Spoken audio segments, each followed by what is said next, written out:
Okay, so moving on to section 5 of chapter 18, we're going to talk a little bit more about our pacemaker cells. And remember, our pacemaker cells were the ones that spontaneously depolarize, and they were not responsible for actual contraction.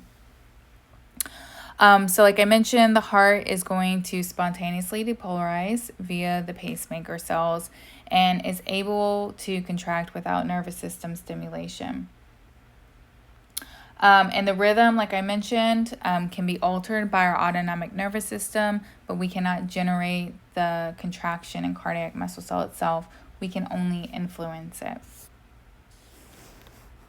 So because it spontaneously depolarizes and we don't need any nervous system input, we say that it's intrinsic. So we call this system the intrinsic conduction system, and basically it's responsible for setting the basic rhythm. Then again, our nervous system can go and influence the rate, but the basic rhythm is the result of the intrinsic conduction system.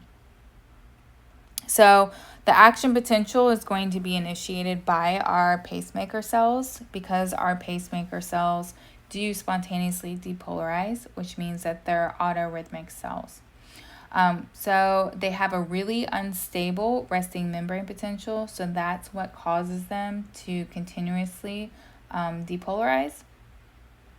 And what they create is actually more specifically called pacemaker potentials or pre-potentials. There's 3 parts to an action potential created by these pacemaker cells, and the first one is going to be the pacemaker potential, and the hyperpolarization is going to cause our potassium channels to close and our sodium channels to open. Our sodium channels are slow to open, and when they open, they allow sodium to come into the cell itself. Then we have our depolarization phase of the action potential. This is where our calcium channels are open, and because our calcium channels are open, we're allowing a huge influx of calcium. Remember, we have 2 sources of calcium for cardiac muscle cells. So one of the differences between this depolarization in a heart versus skeletal muscle is that depolarization is actually the result of calcium influx.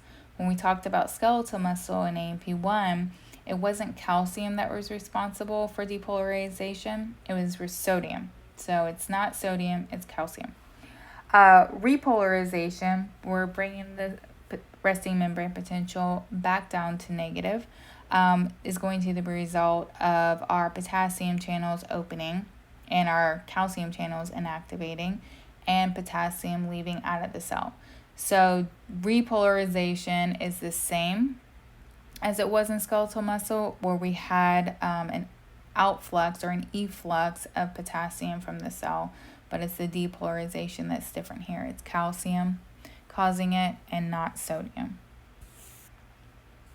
So this is what the action potential looks like. So this is what we call the pacemaker potential. And the pacemaker potential is the result of our sodium channels opening and our potassium channels closing. So during this phase, we actually have sodium coming into the cell.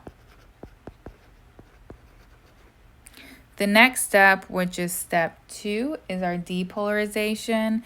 And when depolarization in general means that we're making the cell less negative or more positive. And the result of the depolarization phase is actually calcium coming into cell. Once we've reached our height of our action potential or our peak of our action potential, we have to reset our cell to begin with. How do we reset it? We have to make it more negative again. How do we make it more negative? The same way we did in skeletal muscle. We are going to have a positively charged ion leave the cell. So potassium is going to leave the cell, which is going to make the inside of the cell less negative or more negative and less positive.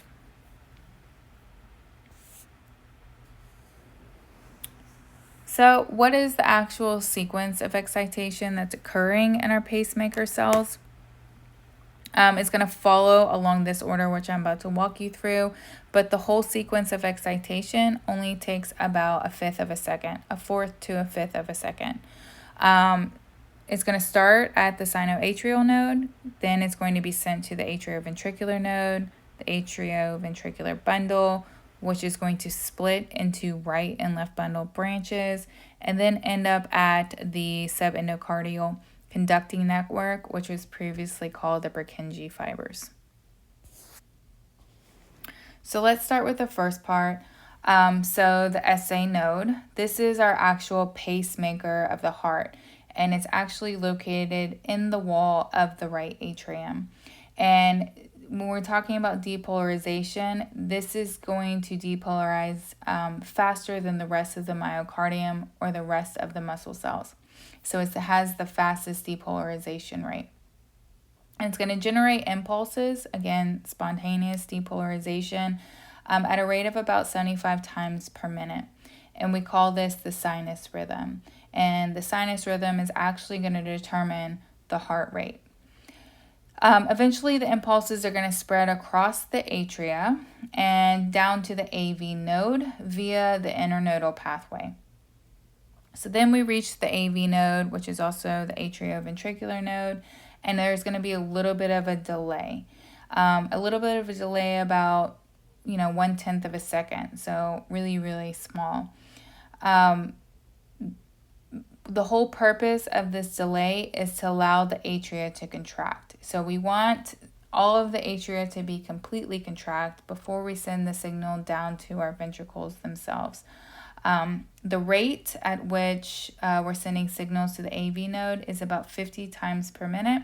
This is only happening if something happens to our SA node. So say we damage our right atrium of our heart and we can no longer send a signal from our SA node, which is our pacemaker, and something happens and we cut that off, and we're only left with our AV node to send the impulses or signal. The AV node could still take over, but it would only be sending these signals at a rate of about 50 times per minute instead of 75. So once we hit our AV node, that's when it's going to go down to our AV bundle, formerly known as the bundle of His. And this is our only electrical connection that we have between our atria and our ventricles themselves. So the atria and the ventricles are not connected via gap junctions. The AV node is the only electrical connection between these two. Once we send the signal to our AV bundle, it's going to split into the right and the left bundle branches. These are two pathways in our interventricular septum. Our interventricular septum is basically the space between our two ventricles. And then it's going to help carry the impulses towards the apex of the heart. At which point it's going to send it to the subendocardial conducting network, previously called the Purkinje fibers, and it's going to complete the pathway through the interventricular septum to the apex and the ventricular walls themselves. If we're talking about comparing the subendocardial conducting network between the two ventricles, the left side of the heart, or the left ventricle, is going to be more elaborate because the left ventricle is a lot larger and it has that thicker layer than the right ventricle. So if something were to happen to our SA node, our AV node, and then we're only left with a rate of about 30 times per minute, if something were to happen to our right atrium and then again our AV node, our subendocardial conducting network could take over, but it would only be at about, again, 30 times per minute. After we send the signal and it's received through our subendocardial conducting network, that's going to cause our ventricles to actually contract. And the whole process from start at the SA node to reaching this point right here only takes about a fifth of a second, like I said previously.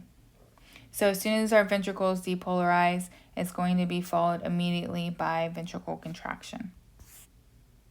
And this is the pathway. So kind of to explain a little bit more with an illustration. So this is our SA node right here. And again, our SA node, or the pacemaker cells of our heart, are only located in our right atrium. But once we send the signal from our SA node to our AV node, which is right here, it's going to spread it to the left atrium, the signal. And it sends it to the AV node, which is also in the right atrium via what we call the internodal pathway. So the pathway that's connecting the SA node to the AV node is called the internodal pathway. Once it reaches the AV node, it's going to pause for a second because we want to make sure our atria are filled before we finish contracting them and sending the blood into our ventricles. So there's a very, very brief pause. And then we're going to send the signal from our AV node through our AV bundle, which is right here. And then that's going to mean that our atria are pretty much going to have already contracted. Once we hit the AV bundle, our AV bundle splits, like I told you before, into two different branches. So we call these the bundle branches, where it's going to start sending the signal through our ventricles. And then it's going to reach our subendocardial conducting network, and this is where our subendocardial conducting network is. Once this area depolarizes, that's going to be what causes the ventricles to contract.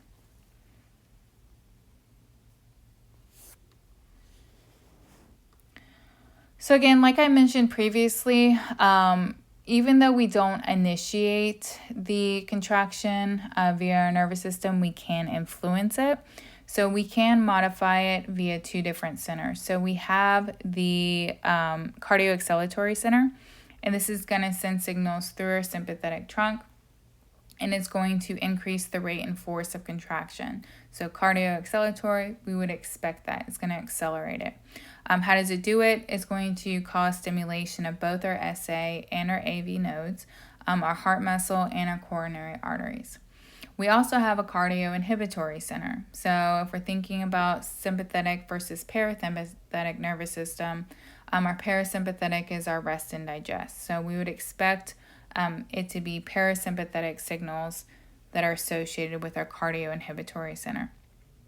And it's going to send these signals via the vagus nerve that helps decrease the rate of contraction. So how does it do that? It's going to act to inhibit both our SA and our AV node via the vagus nerves. So here's an image right here. We can see our vagus nerve, which is associated with our parasympathetic nervous system, which is our rest and digest. That's going to cause a decrease in heart rate. And then we have our sympathetic nerves right here from our cardioacceleratory center that is going to increase the rate and the force of contraction. So that was all of our pacemaker cells. But remember, we have two types of cells when we're talking about cardiac muscle cells. So our other type of cell was our contractile cardiac muscle cells. And this is the bulk of the cells that we actually have in our heart. So they don't actually initiate or send any signals. Instead, again, they're the ones that are actually going to contract. So their action potential is going to look a little bit different than that of our pacemaker cells. There's a couple different steps. So we have depolarization. So the depolarization is going to open fast voltage gated sodium channels, and then they're going to quickly inactivate. When we're talking about our pacemaker cells, depolarization opens slow voltage gated channels. So if we're talking about contractile, it's fast voltage gated sodium channels. Pacemaker cells, slow voltage gated sodium channels. Once they're open and we have sodium coming into the cell, it's going to be a positive feedback cycle, meaning more sodium entry is going to cause more sodium. So we're going to go very, very quickly from a negative 90 millivolt resting membrane potential and shoot very quickly up to our positive 30 millivolt action potential. If you go back and look at the action potential of our pacemaker cells, it was not as steep because, again, they were very, very slow opening sodium channels. Then we have depolarization, And this is also going to continue to be accomplished by sodium channels. But the depolarization by sodium channels is actually going to cause slow voltage gated calcium channels to open. But these slow voltage gated calcium channels are responding to the same signal as our fast voltage gated sodium channels, but there's just a delay. So at about 30 millivolts, our sodium channels are going to close, but our slow opening voltage gated calcium channels are going to open, helping to prolong depolarization. So when we have the prolonged depolarization, it's going to be seen as a plateau. So as long as we have calcium entering, our cells are going to continue to contract. Then we have repolarization, where we're trying to reset our negative resting membrane potential. And that's going to be occurring when our calcium channels are closed. And again, repolarization is always accomplished by potassium leaving the cell. So our voltage-gated potassium channels are going to be open at this point. We're going to have a rush of potassium leaving the cell, which is going to help repolarize it back to its negative 90 millivolt resting membrane potential. And then, of course, we have to put our calcium back to where it was. So we pump our calcium back into the sarcoplasmic reticulum, and then we pump the calcium back into the extracellular space, because we have two different sources of calcium when we're talking about cardiac muscle. So differences between contractile muscle fiber and skeletal muscle fiber contractions. If we're talking about an action potential in skeletal muscle, it lasts about 1 to 2 milliseconds. Cardiac muscle cells, it lasts about 200 milliseconds. And again, that's because of that plateau phase caused by our slow voltage-gated calcium channels being delayed in their opening. So we're hoping to prolong that depolarization phase. If we're talking about actual contraction, contraction in skeletal muscle lasts anywhere between 15 and 100 milliseconds, and then a cardiac contraction is going to last over 200 milliseconds, so it's much, much longer. The benefits of the longer action potential and contraction are to help sustain or make sure we have efficient ejection of blood.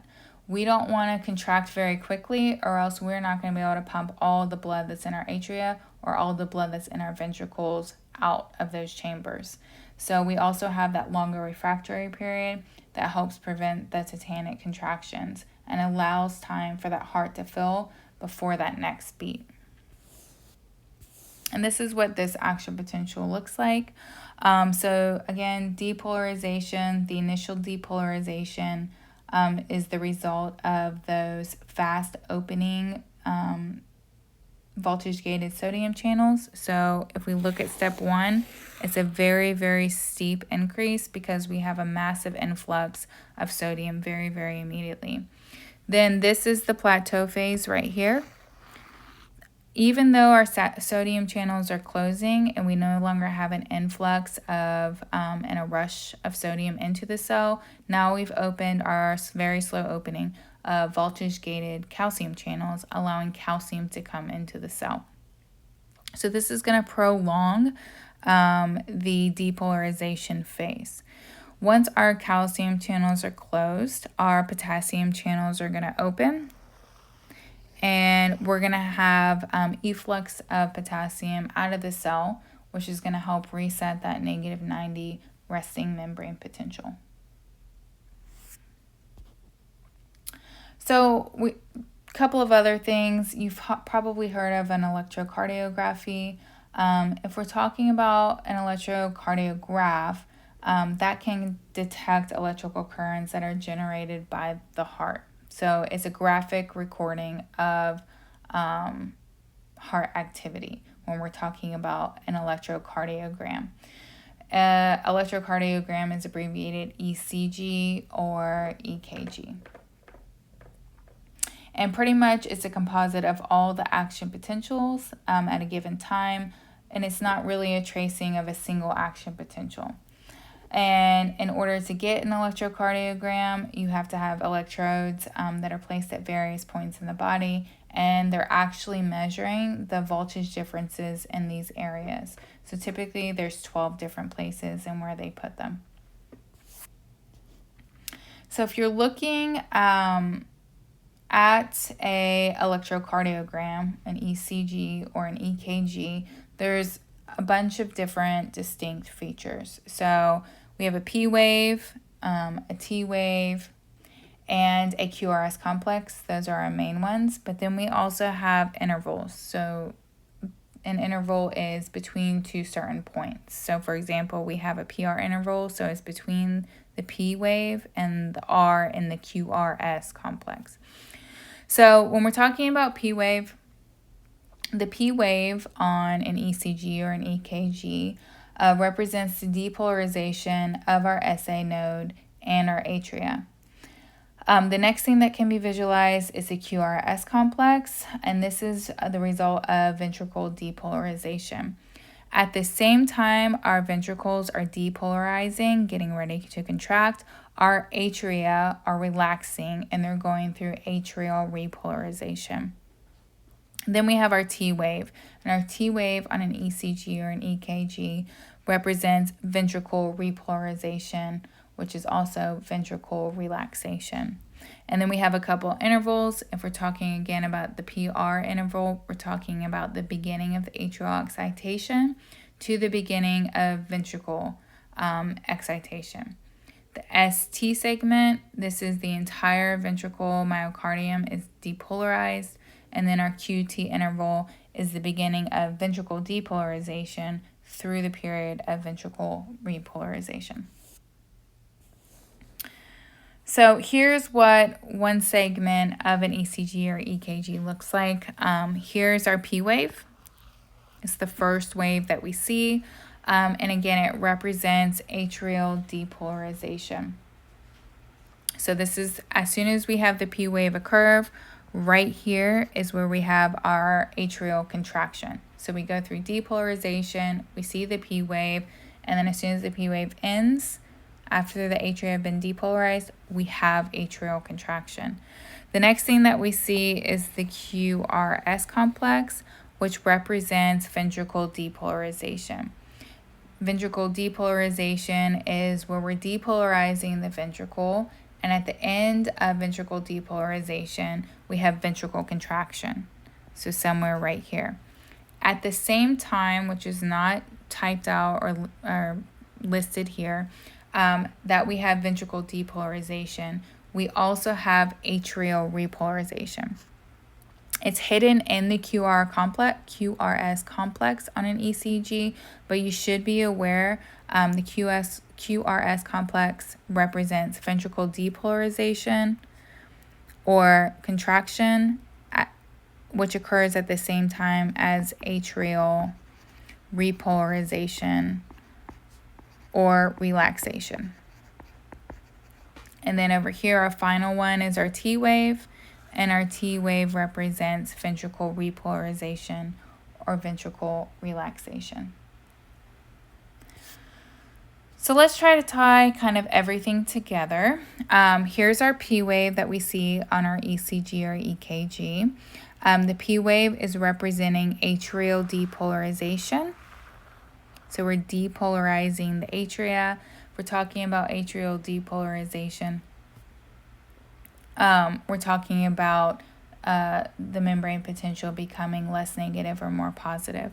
So we can see over here in yellow that our atria are beginning to depolarize, and that's initiated by the SA node spontaneously depolarizing and causing that signal to be sent. So that's represented on an ECG by the P wave.